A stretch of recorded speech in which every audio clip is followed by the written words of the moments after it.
내가 자란 동네는 집이 다닥다닥 붙어 있었고 아버지는 늘 술에 취해 있었어요. 그런 아버지랑 사는 게 힘들었는지 엄마의 감정은 늘 극단으로 오갔고 어렸던 저는 그 모든 게 무서워서 이모 집으로 도망을 갔습니다. 그러나 여러모로 넉넉지 않았던 이모는 좋은 곳이라며 이곳에 저를 맡기셨어요. 어릴 적 우리 부모님은 이혼하셨어요. 엄마는 떠났고 아빠는 우리 셋을 혼자 키우기 어려워서 저를 이곳에 맡기게 되셨죠. 그때 제 나이 고작 2살이었습니다. 늘 눈치를 보며 그저 시키는 대로 그렇게 살았습니다.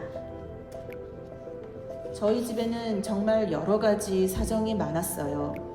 그래서 중3 때 이곳에 맡겨지게 되었는데 이곳에서 가장 많이 배운 건 악기 연주였어요. 이곳에 있는 우리 모두는 밴드의 일원이 되어야 했기 때문에 무조건 악기를 배워야 했어요. 사실 크게 흥미는 없었지만 선택의 여지도 없었죠. 악기 연주가 이곳에서 살아갈 수 있는 유일한 방법이었어요. 우리는 국내에서 제일 큰 국제관악제에도 나갈 만큼 꽤 괜찮은 브라스 빅밴드가 되었고 아프리카, 호주, 미국, 중국 등 해외까지 나가 연주를 하게 되었어요. 태권도와 연극으로도 레파토리를 늘려나가며 우리는 무대에서 많은 시간을 보내게 됐어요. 사연 많은 우리가 공연을 하고 나면 많은 후원자분들이 진심으로 응원하며 도움을 주셨죠. 비록 부모님과 함께 살지 못하고 단란한 가정의 모습은 아니었지만 우리는 꽤 즐겁기도 하고 자랑스럽다는 마음도 있었어요.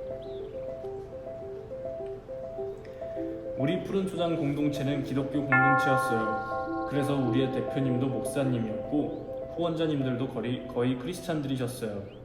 신앙생활이란 것은 우리에게 너무나 당연한 것이었고 우리의 공연 내용도 모두 하나님을 전하는 것이었습니다. 그러나 정말 믿기 어려운 일이 일어났어요. 모두에게 존경받던 우리의 대표 목사님은 성구름인 범죄자였고 우리 안에서 이런 피해를 본 사람들이 있다는 것은 너무도 충격적이었습니다. 뉴스와 시사 프로그램에서 이 끔찍한 사실들이 보도되었고 그는 결국 감옥으로 가게 되었습니다. 우리의 공동체, 신앙 공동체. 그것은 나라로부터 이제 해체하라는 명령을 받았고 18세 이하 동생들은 다른 시설들로 보내졌습니다. 그리고 우리 시설이 아니라 공동체였기 때문에 18살이 넘어서도 함께 살 수 있었던 우리들은 하루아침에 집을 잃었습니다.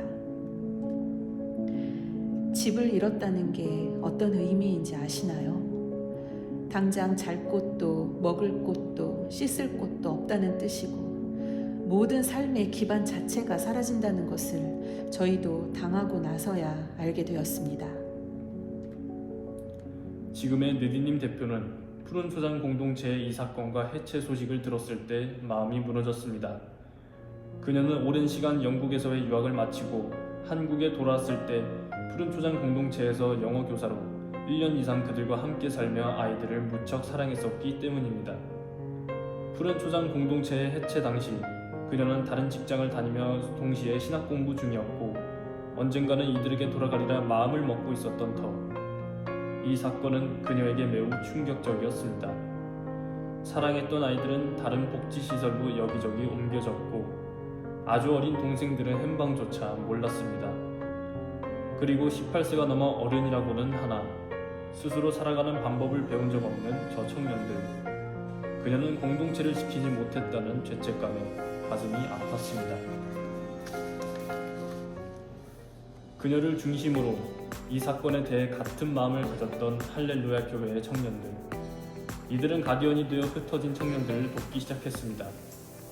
당장 잘 곳이 없는 청년들은 찜질방이나 고시원을 얻어 재웠고 제도권 안에서 지원받을 수 있는 청년들은 행정복지센터나 사회복지사와 연결시켰습니다.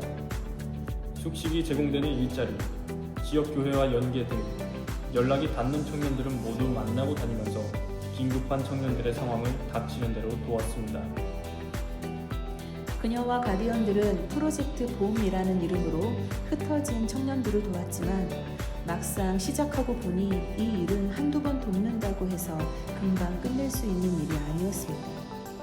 그녀는 매일 4시간 뛰어야 했고 이 일을 위해 직장을 그만두었습니다. 긴급 지원을 하면서도 더 깊어진 고민은 이들이 하나님을 잃었다는 것입니다. 상처받았고 지쳐 있었고 인생에 대해 소망이 끊어진 이 청년들에게 먹고 자는 문제만큼이나, 아니 사실은 그보다 더 복음은 절실했습니다. 금방 끝낼 수 있는 일이 아니라는 것을 알게 되면서 지속성과 건강한 삶을 위해 CNMA 코리아 구단의 느디님 사람들이라는 이름으로 단체를 만들고 등록하게 되었습니다. 이로써 가디언들이 했던 프로젝트 봄의 사역은 공식적으로 얼라이언스 한국 총회의 비영리 공익 법인 느디님 사람들의 탄생으로 이어졌습니다.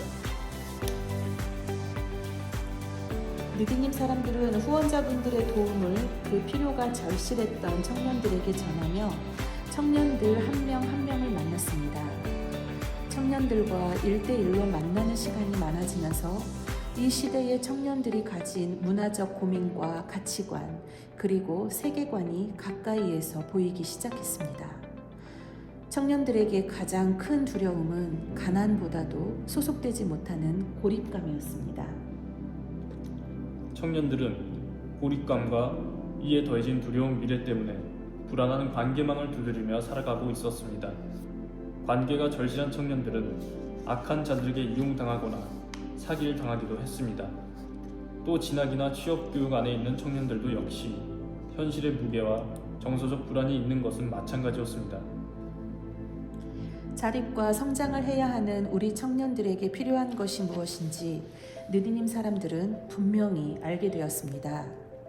흔들리는 청년들에게는 조건 없는 수용과 보호받는 경험, 그리고 삶의 정황에 직접 개입해주는 관계가 절실합니다. 전인격적인 관계의 경험이 부족했던 이들에게 생명을 지켜주는 존재에 대한 경험과 본인의 삶에 직접 개입하고 반응하는 강력한 상호작용이 필요합니다. 자립을 준비함에 있어 안타깝게도 교회보다 세상이 더 많은 관심을 기울이고 일하고 있습니다. 이러한 제도와 도움은 매우 소중하나 이들의 근본적인 공허를 채울 수는 없습니다. 청년들을 향한 복음의 회복은 단순한 말이 아닌 전인격적인 돌봄과 복음의 생명력을 담은 실천이어야 합니다. 이를 위해 장학 지원, 취업 연계, 예술 활동, 중보 기도, 재정과 관계적 후원, 동역 교회와의 연합이 절실합니다. 느디님 사람들은 그동안 돌봤던 청년들을 더 이상 푸른 초장 공동체로만 여기지 않으려고 합니다.